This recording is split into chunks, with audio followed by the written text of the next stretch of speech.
Oh, it's really amazing. It was 2014 when I attended my first Droidcon. I don't know how many of you remember. It was in Piazzale Valdofusi. From that year, I never missed a Droidcon, so it's really a big emotion being here, a wise emotion for being precise. And take care, guys. There is an infiltrated there. He's an iOS developer. Don't talk too much to him because otherwise he will convert you.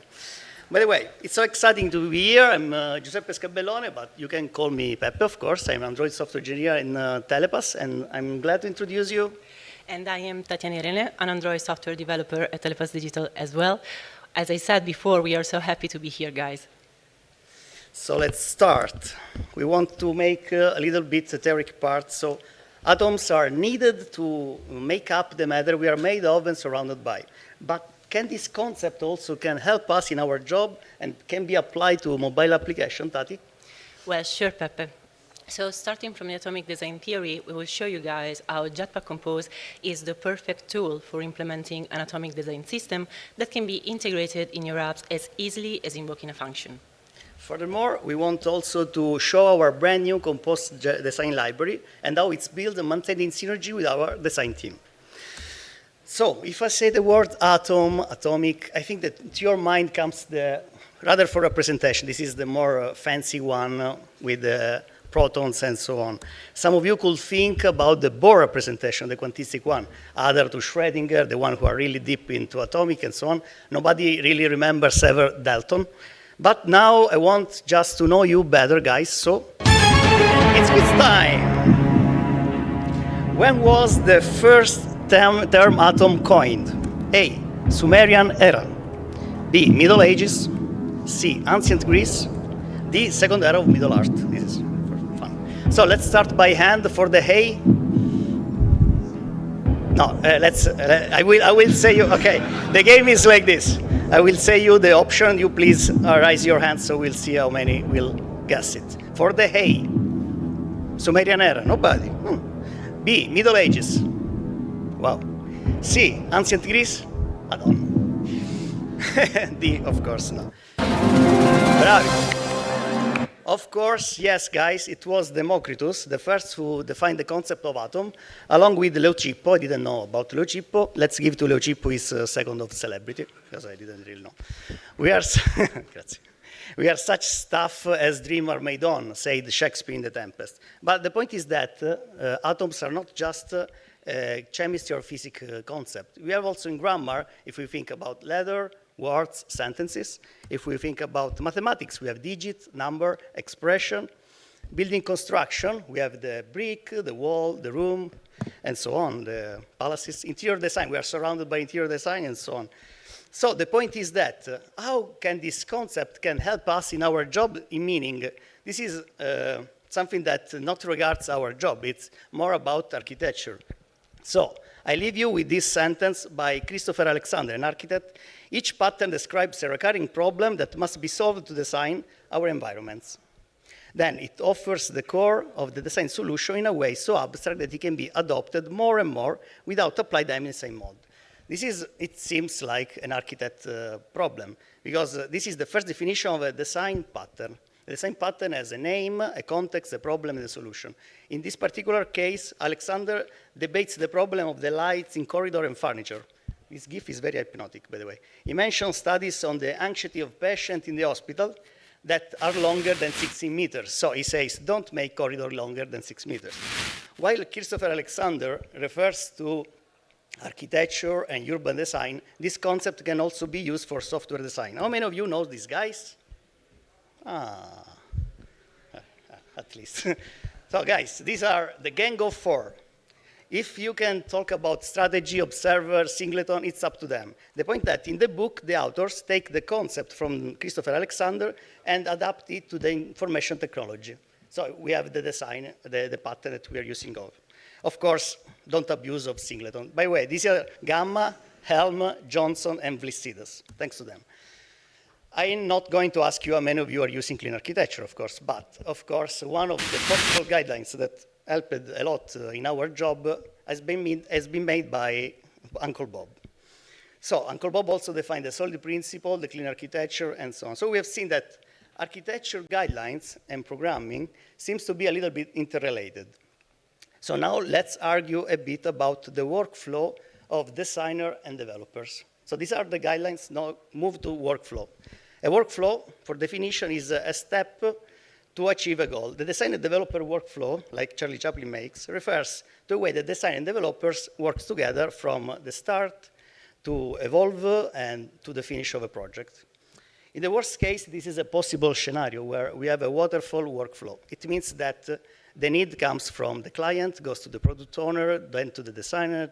So it's not efficient, as we can see, because it's like a cordless phone. The need from the beginning becomes something else at the end. So it's a step-by-step process with feedback loop continuous. So you are asking yourself, how can this concept can help us in our daily job? Of course, there is an acronymus that can help us. Keep it simple, you know what. Stop reinventing the wheel, of course. The definition of what was called the interface inventory for all the design agencies is given from the definition of the atomic design that has provided a unified methodology to develop the information. The process optimizes work both within the team and also the client, who is able to have more cautious and clear overview of what is done. This is very important because also it's important to define a consistent interface. A consistent interface is intuitive and easy to use, and more important is a key element to ensuring a good browsing experience. So the user can quickly, smoothly find what they are looking for. The fourth is one of most important, and we have everybody facing it, the interaction with the designer. I had a personal fun fact. I was asked by a designer to put the back button in the toolbar on the right part of the toolbar. Yes, because it's easier for the right-handed to reach the right part of the screen. I was saying Google really suggests to put in the left. It's possible to put on the right, but as she was like watching me, why can't you just make this? And we have this kind of misunderstanding. It is like entering in a pizzeria and asking for a margherita without salamino. The pizza maker say, it's like John Travolta saying, what's going on? So, but who is our hero? That's the point. We have Uncle Bob, we have the Gang of Four. We have a hero also in this case, guys, Brad Frost. Brad Frost defined the atomic design for first. Atomic design is a mental model. It's very mental model. Well, we are not designing pages, we are designing system of components. By applying the atomic design, basically it is possible to move from the abstract to the concrete in a logical way and hierarchical structure. Set of patterns and components defined to avoid the redundancy and improve scalability. This is very important also because designs can be replicated combining reusable elements.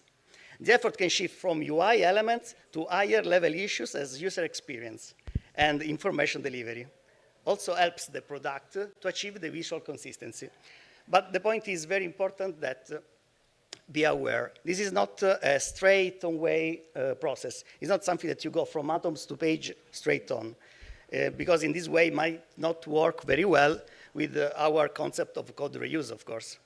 So, what is important? It's important the synergy with the design team. So, what we want to avoid, the Charlie Chaplin stuff, it is important to create a strong synergy between design and development team, both studying which is the best way to render function for final user, trying to optimize the number of combination of components. That's the point. With this goal in mind, every project has its own way of being developed based on its dimension, function, and everything that features come on.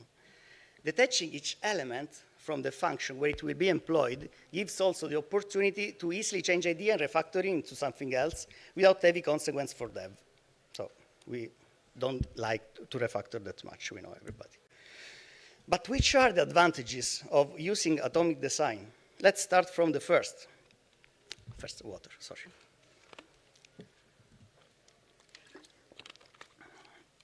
Building a component-based system means that you are breaking down your components into basic atoms, which makes easier to see what can be combined or mixed, first of all. Second point is the creation of the style guide. When you apply the atomic design principle from the start, which means that all the atoms and molecules are created before the application is built. This helps you to incorporate your atoms into your style guide. So you already can define a style guide. Furthermore, easy to read code. This is the point where atoms have been previously defined and are used to create the application layout. It becomes easier which components are being used in different parts of the application when you want to move them, for example. It is faster to prototype and updating. This is obtained by having defined a list of atoms before the definition of creation, the process begins. Giving also the opportunity to do mock-up pages that can be easily modified and moved in another way. This simplifies also the update to component that is carried out across all other instances. Something that is very important is also the reusability. It becomes easier to provide an inventory of UI components and design solution that can be combined and applied throughout the product. Not having to reinvent the wheel every time like we see. A new feature arises and we don't have to reinvent the wheel every time. So the consistency is one of the most important because it promotes consistent interface. If you have an atomic design that is with a certain dimension, a certain color, you for sure are promoting the consistency of your application. But life is also made by bad things, not just good things. Of course, like everything, we have a trade-off. The learning curve. Learning curve could be a bit steep for programmer and developer that are not used to work together in this way. So like everything, it has a steep curve, a learning curve. It could be bad. Also, building and maintaining a design system requires dedicated resources and time. It's an investment, like in everything. So you lose, we can say, you invest a little bit of time in the beginning for having things better after. Of course, the newcomers need to be learned, need to be onboarded somehow in this new process. Furthermore, the creativity process is a bit compromised since we have a set limited components. So the creativity of our painters could go in a bit compromised. So let's start to define each element. As we've seen, we have many elements, atoms, atomic atoms, at the foundation of all the components of the atomic design system. An atom is the single fundamental element that is not divisible. Example of atoms could be icons, text, image. So the atom is the minimal layout component connoted by non-self-sufficient entities. Atoms can also include more abstract elements that you don't expect, like color palette, fonts, and even the animation are atoms. When you combine together the atoms trivially, the molecules are formed from a set of atoms, which are combined to give the meaning to their union. If an atom has meaning on its own, it's not to be included in a molecule. A molecule is such if can be moved in a layout without affecting other molecules. This also means that atoms that make up the molecule are entirely involved in it. The possible example of molecule could be a search input field.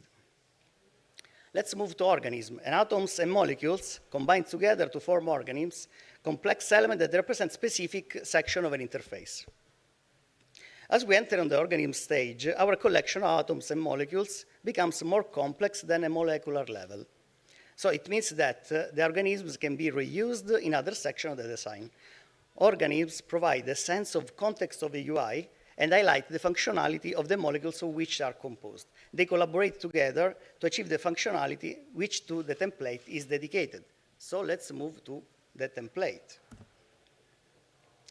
Template allow you to see the organisms appear like how they interact each other. The template allows so to focus on the structure of the section rather than the content. It's a form of blueprint, we can think.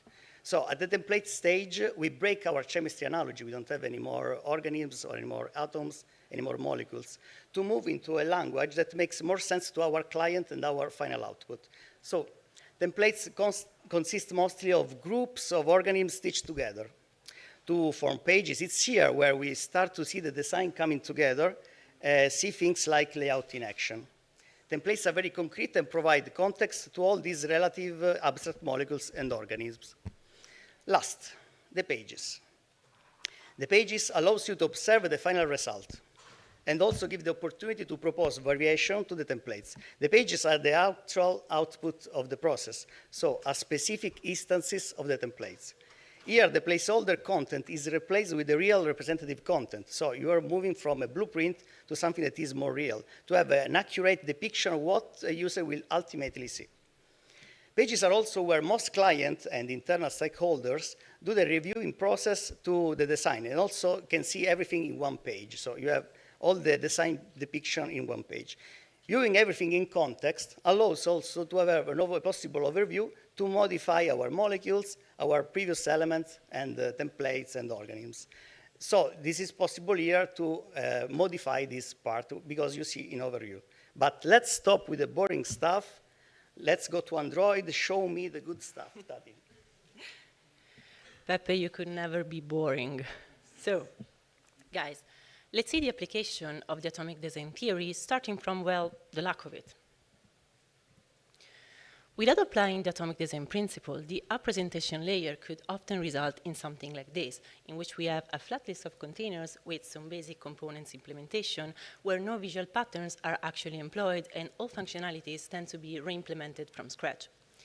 In addition, to maintain a visual consistency, you need to specify theming-related attributes such as colors or typography each time. Introducing the atomic design principle means to reshape this as a scalable folder structure with the basic building blocks, which are the atoms, that can be combined to form molecules that can be organized into more and more complex organisms and template. The template will then serve as a base for our app pages that will provide them with the functional content. Now, I know that this approach may seem a little bit cumbersome in the beginning, as opposed to implementing each new component from scratch, especially if you're in a hurry and have to develop something quick like a demo. But we all know that projects tend to escalate quickly, so this approach will facilitate development in the long run, since for each atomic element that we create an opportunity to reuse and keep our code clean. But how does this process actually work? Let's see a really simple example together. So let's say that we are asked to implement this bottom sheet component here. As you can see, the bottom sheet shows a list of options that the user has to select from before proceeding into his user flow. The first step that we take here is to discuss and analyze this behavior with our design team. To understand how to develop a component, in fact, means to understand how it was designed and what are the use cases for it. The use cases then translate into the variants that we need to take into account during development, and more in general, how much flexible the component should be. More in depth, the cards that represent the option here are a well-documented component in our design team design library and can be found wherever a selection pattern is needed. So the card is the perfect example of a modular component that should be implemented to be reusable. Now, as the request for this bottom sheet component grows, we can think of encoding it in a template as well that will be reusable all throughout our app pages. And to do so, we need to mirror our design team and analyze it with an anatomical design approach. So we start from the atoms. As Pepe said before, the atoms are the smallest, the minimal chunks of the view that convey some sort of information to the user. Example of atoms in this case can be the text components, the icon components, and so on. Next, we can define our molecule. So the card that we singled out before is the perfect example for a molecule, and in which, as you can see, we are basically combining atomic elements to define a more complex piece of information for the user, which is the option that he has to select. Going forward, we can define our organism. So in this example, the organism will be the bottom sheet content. In general, we are combining molecular components, atomic components, to define a more finite and complete functionality for the user, that in this case is to show the list of cards. And once the bottom sheet content is defined, we can proceed and implement our template using a scaffold component. Now, the result of this building process, which I'll admit can seem a little bit verbose now, is that once the correct template is employed and used in our app, we can reproduce a given visual behavior wherever we want and only worry about the actual page content. Now, before we dive in the actual implementation, since I talked about a scaffold component, let's take a step back and talk about the elephant in the room, our Lord and Savior, Jetpack Compose. I know you may have heard the introduction to Compose at least 100 times by reading and listening to every possible bit of content on modern Android development. Actually, I know it for a fact, since we were all here during the last presentation by Carlos, which was great, by the way. And I will keep this short and sweet for you guys. So, Jetpack Compose is the present and the future of Android UI development. How so? Because Compose allows you to speed up and simplify your UI development process, since it is based on a declarative approach in which you declare your views and let them update by simply updating information in terms of state. For what concerns our presentation, it is important to point out that Jetpack Compose is the perfect tool for implementing an atomic design system. And why is that? Because basically Compose revolves around the concept of the composable function, which is the basic UI building block and represent any instance of a view that you have to implement. So whatever complex layout you may need to implement, this will be a composable function, resulting from the combination of other, smaller, simpler, composable functions, which is basically what atomic development stands for. So without further ado, and using Jetpack Compose, let's proceed into the implementation of our template. We start from the atoms that we've seen before are all already provided by Jetpack Compose as built-in composable functions, as the text composable, the icon composable. Still, we can build a set of customized text elements to which we already pass the typography attribute, and in this case, it will serve as header for our bottom sheet. Next, we need to implement our molecule. So the option card that we've seen before here will be based on a card that contains a starting icon, a column with the title and the subtitle, and the end navigation icon. As simple as that. What are we doing is combining atomic elements. Some of them we have implemented, some of them we have borrowed from the built-in composable function from Jetpack Compose to define a more complex instance of the view, which represents the option for the user. Next, we have our organism. So, since we need to show a list of cards, we will use the lazy column. As you can see, in the lazy column, we can find an item, which is the header, and the actual list of cards that would be initialized by the items function and using the list of card models that we are passing down to the organism as a parameter. And finally, it is time to realize our template. So Jetpack Compose basically offers you two composable functions to implement a bottom sheet in a screen. You can either use bottom sheet scaffold or model bottom sheet layout. The first one, bottom sheet scaffold, should be used when you don't want to block visual interaction of the user with the rest of the screen, and if you want to see part of the bottom sheet, even if it is in a collapsed state, by setting a custom peak height. The second one, model bottom sheet layout, instead, visually blocks interaction of the user with the rest of the screen and lets you perform the expansion and collapsing of the bottom sheet given a user interaction of your choice, for example, the press of a button. So, for the purposes of our selection template, we will use model bottom sheet layout as base, and as you can see here, we are employing it and we are customizing it by passing the selection organism that we defined in the previous step as part of the bottom sheet content. That's the most important part of the bottom sheet content. And then the actual content of the page will be passed down as a composable function to the template. And finally, this is what an example page with the applied template looks like. So we are using the selection template as a base for our screen. We are specifying the example page content in the composable lambda, and we are retrieving the card model list to be shown in the bottom sheet from the state of the screen. This is an important point of our presentation because, well, the model bottom sheet layout, which forms the base for our template, needs a model bottom sheet state to function. The model bottom sheet state is what actually triggers, is what actually commands the expansion and collapsing of the bottom sheet. Here, what are we doing is that we are initializing the model bottom sheet state at screen level. We are commanding it from the outer layer of our organization that are connected with the business logic. And why are we doing this? We are doing this because we need to decouple the template from its actual state, because we need to ensure that the template is as flexible as possible to adapt to all the page's functionalities. In this case, what are we doing is that we are computing a model bottom sheet value directly from the business logic, basically, and we are animating the bottom sheet starting from that, that value and giving us certain condition on the list of cards that we retrieved. In another example, we would have to, handle an error, handle an empty state, have a totally different set of conditions for which our bottom sheet should expand or collapse. So having the state at screen level ensure that the template is flexible and adaptable enough to accommodate all of these functionalities. This is not specific for the selection template. This is something really important when developing a template in general. A template is a visual pattern. It should define the boundaries of a page functionalities, never limit its internal logic. So the template implementation has gone fast and swiftly, I would say. Now it's a little bit of a question time. So since I can hear the question coming, let's get it out of the way. Do we really need to migrate to Jetpack Compose to do all of this? Couldn't we achieve the exact same result using the traditional Android UI toolkit? Well, yeah, obviously we could. This is not the first time anyone has ever implemented a bottom sheet, unfortunately.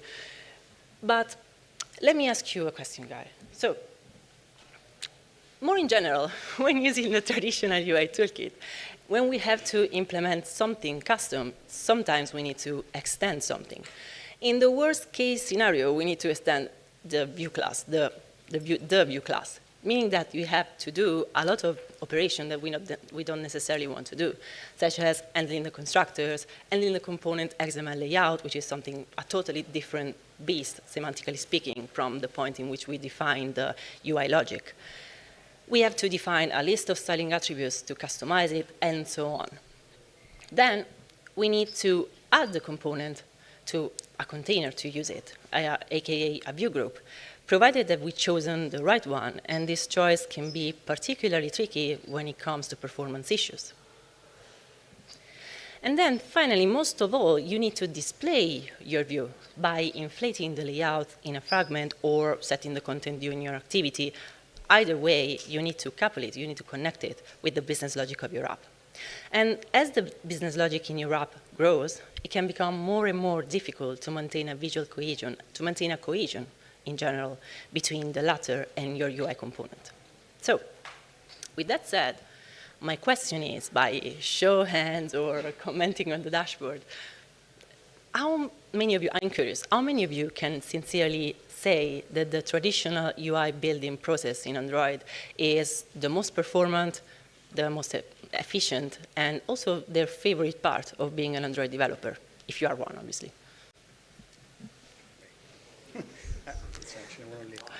An halfway. So neither an integer. It is the best part for me personally, but I think the framework is not still. Great. Great. Someone?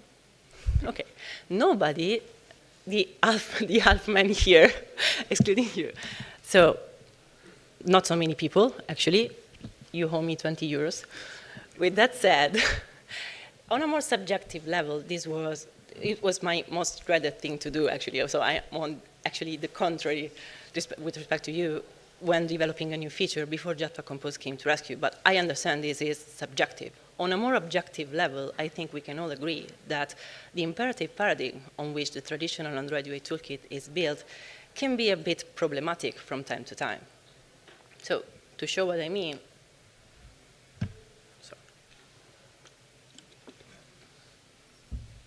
since I love to explain myself using simple examples, this is another one. So basically here we have the pricing button, an organism that we use all throughout our app pages. And let's say that in this example, the state of the pricing button, meaning its content, meaning the enabling of the CTA, change as the user interacts with one of the two checkboxes. So it's a really simple, it's a really straightforward interaction. And if we were to implement this using the imperative paradigm, what we would do is to tell each of the components what to do, and most importantly, how to do it whenever something changes in the interaction of the user with the two checkboxes. More in particular, we are checking the checked state of the first checkbox, and we are enabling and disabling the button, And we are manually setting the content, the alternative contents that the pricing button should have when checking here the select premium plan checkbox. So what are we doing here is basically pan out all of the possible state in which the interaction of your user with the screen can be, and we are imperatively handling each of these states.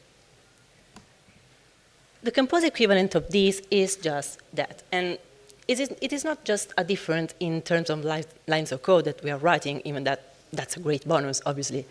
The fact here we are completely shifting the paradigm in which we are defining and controlling our UI. We are invoking the pricing button. We are adding it to our screen, basically, in a direct way.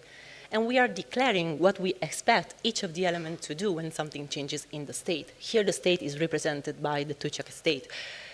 Basically, what will happen here is that when something changes in the state of the two checkboxes, the pricing button is wired to perform the process of recomposition, meaning that it will adapt to the state changes and we will change iteratively with them.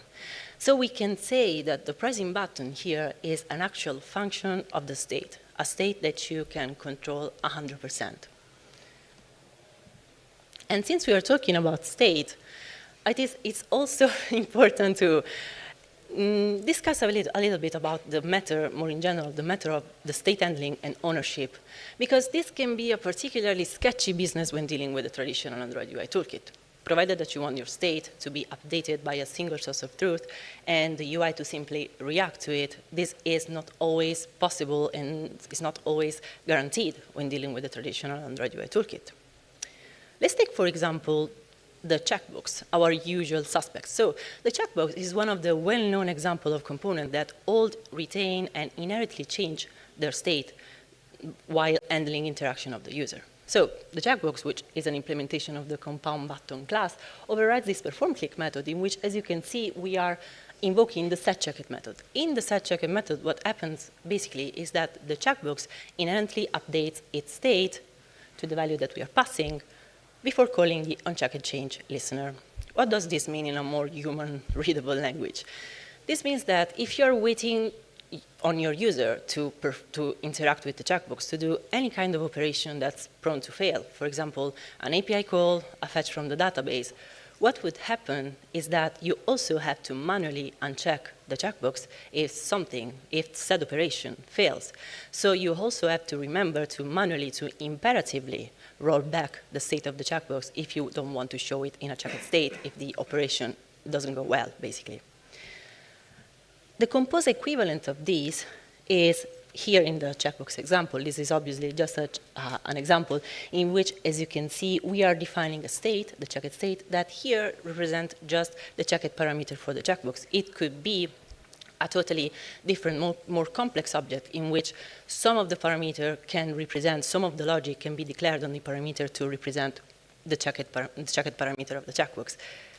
Either way, the important thing to notice here is that we are declaring that the checked state is what the checkbox should follow to understand what is the state in which you will find it. And, well, the state will never be inherently updated by the checkbox itself. It's something that you command when you declare the business logic that updates your state. This example is a simple one, yet an effective one. It is provided by a great article on Compose by Siva Ganesh Kantamani, I hope I pronounced that well, and it goes to show how much more control you can gain on what you're showing to your user when you see your UI as a function of your state using the declarative pattern and, well, obviously, Jetpack Compose. And I think that this gains more and more importance as the complexity in your app grows. So, it is time now to show you some parts of our new design library that it's been built using Compose and following the atomic design principle. Obviously, we will not show you all the components because they are very product specific and also that would be a bit boring. The important thing here is how we arrived to decide to migrate an entire design library and entire design system to Jetpack Compose. Well, one of the most important advantages of Compose is that it is built to respect the composition of the inheritance paradigm, which was one of the pillar concepts of the design pattern that Pepe presented before.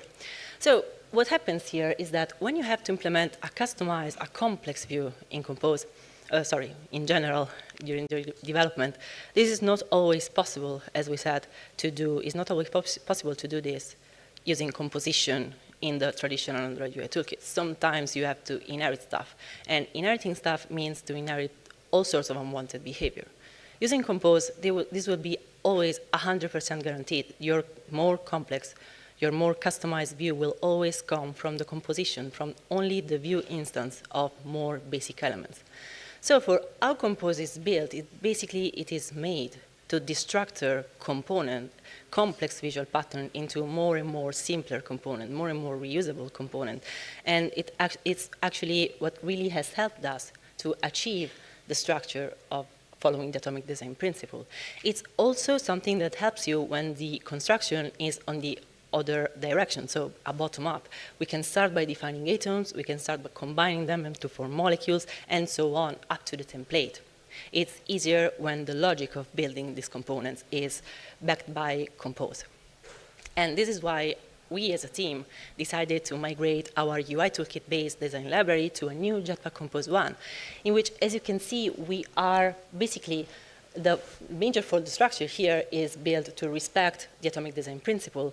And what we can find in all the folders some example of the component that we've seen before, with all of the other components that we actually use. So for example, in the atoms folder, we have all of the customized text components that we are actually using to compose body, headlines, titles. Then we have the molecule folder in which we can find a lot of reusable smaller components that we use all throughout our products, the organism folder as well, and the template one. So the template can be particularly tricky because it's something that we can construct in strong synergy with our design team, because we need them to understand what is a visual pattern, where the visual patterns are in our app, and how they can be developed to be as flexible as possible, because something can seem a visual pattern, but it should be developed, as we said before, to handle the logic needs of the singular page to which we are applying it. And this is something that can help us overcome the flexibility issue that Pepe talked about before when talking about atomic design system. So it is a work in progress. It always will be a work in progress because we will always have new chances to introduce new components, to perfect the structure for what we actually need. But I think this work set the base for a well-organized structure for us and a visual consistent experience for our users. So since we are talking about visual consistency, the important thing here to define is the theming section of the design library, which is basically centered to the design theme object. As you can see here in the design theme, we are providing all sorts of theming attributes that can be applied from the atomic element, from the smaller, the simpler atomic element, up to the more complex, the template, and the more complete functionalities. And this is what has actually helped us achieve visual consistency all throughout our products in a simpler, in a linear, and in a reusable way. So guys, basically that's a wrap. I swear this wasn't an attempt to sell you anything, also because, well, Compose is free. We just wanted to show you a really important part of our process as a team and how are we evolving using Jetpack Compose and borrowing some concept from the design world, so the atomic design principle. Yes, we want also to thank our team, above all our tech lead, Fabio Carnicella, and Antonio Coppola that helped us with the slides. Also Tatiana.